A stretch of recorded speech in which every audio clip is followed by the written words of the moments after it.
Chris Wrestling Views, you guys here on YouTube.com. Be sure to like, comment, and subscribe to my YouTube channel. You guys are enjoying today. So Raleigh Osborne during SmackDown was released as well. If you are an NXT watcher, you probably seen him before in Chase U. He was released.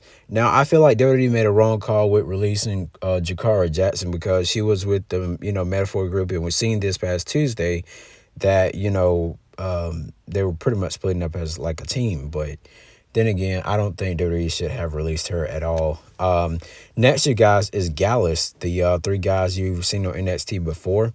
They were actually training like The Rock, for, some kind of movie role or something like that. And I was like, okay, wow, that's real crappy right there. So I think they'll probably end up in AEW within their 90-day non-compete clause. Or Mensa, as you see, he got released as well. You remember him from Metaphor with Jakara Jackson, Lax the Legend, and so on and so forth from NXT. Gigi Dolan was another one that got released as well, you guys. I think I did this video, I talked about it a little bit in my little shorts video, so check my shorts out as well. So these are pretty much all the releases that we had yesterday. Braun Strowman was a big one, but yeah, let me know what y'all think. Next, you guys, the opening part of SmackDown, we seen where Damian Priest ended up pushing Jacob Fatu.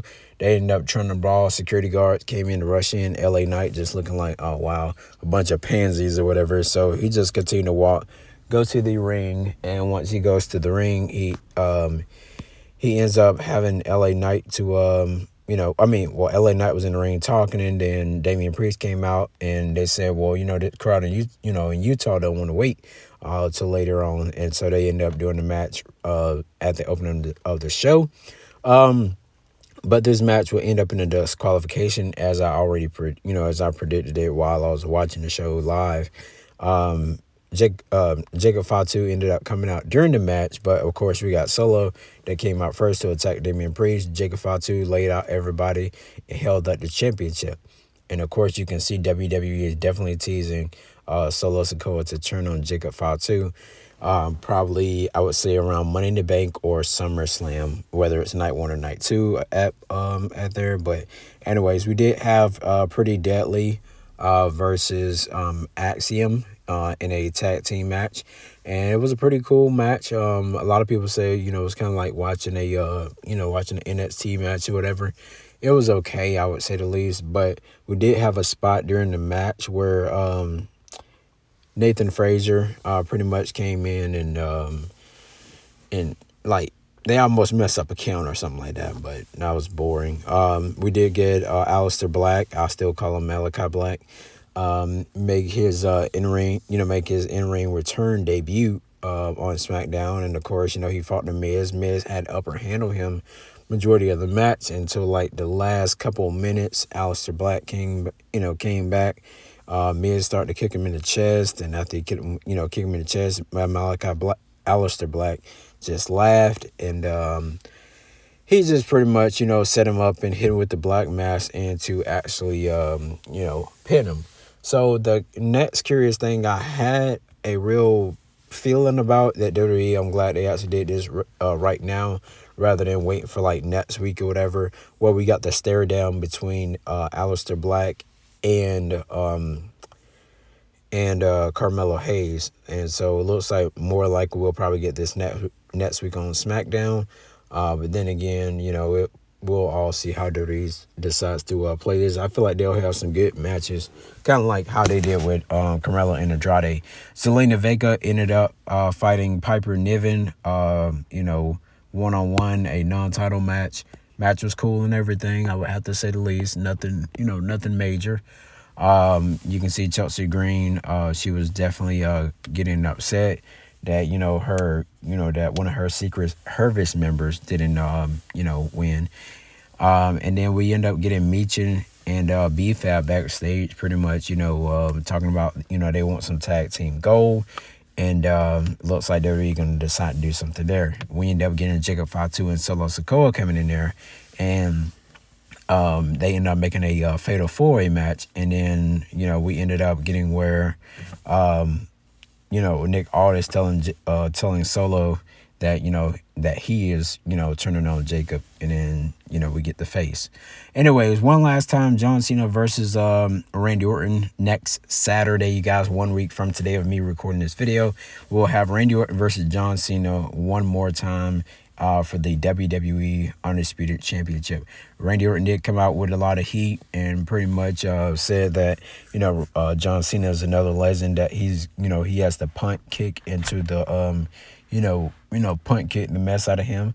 And then the weirdest thing was we ended up getting where R-Truth seemed like, he's trying to go toward like a heelish way as well. So more than likely we may have R-Truth trying to help John Cena retain his championship next Saturday. Maybe he'll play in some kind of role with that because he's following John Cena. We supposed to have Cody Rhodes on the show tonight, but WWE had pulled him from the event, and he definitely deserved time off because this man has been working a long schedule last year all the way up to this year, non-stop. European tours, everything. Next, you guys, we had Rey Fenix versus Santos Escobar. Really didn't, like this match at all, but, at least we got something to watch. Rey Fenix, you can definitely tell he's a super high flyer. He's not just a high flyer, he's a super high flyer. And this match pretty much came all about where Santos Escobar is backstage talking to Rey Fenix, saying, how can you lose your WrestleMania debut match? I mean, he didn't even have time to prepare for the match. I mean, Rey Mysterio got injured, and this was like freaking hours. But, he didn't know he was even going to be wrestling at WrestleMania. It surprised him. So, I mean, I don't understand what Santos is talking about. But anyways, coming from a guy that really don't wrestle well. But anyways, you guys, next, we end up getting where Tiffany Stratton and Nia Jax was out there talking. Along, we end up getting Naomi coming out there.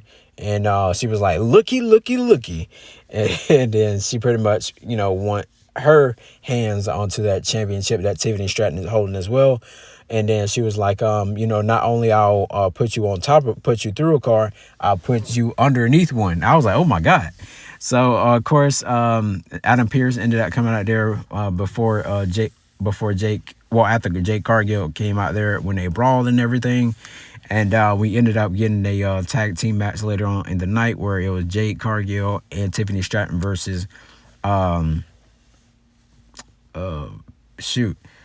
Naomi and Nia Jax, But next Friday, Jade Cargill did pick up the victory and pin Nia Jax in this match, which was incredible.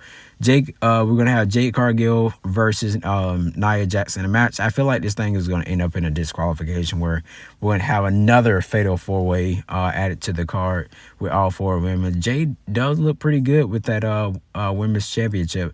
What if Jade actually wins next Saturday? But of course, Naomi would be the one to take out Jade Cargill and hold the championship up. I can see Jade Cargill actually, winning this championship more than likely. And what if Tiffany Stratton goes on to Monday Night Raw, when they, decide to do this draft? But anyways, you guys, rating on the show, I can't really give a rating, but I would say this is one of the boring SmackDowns that we've had throughout 2024.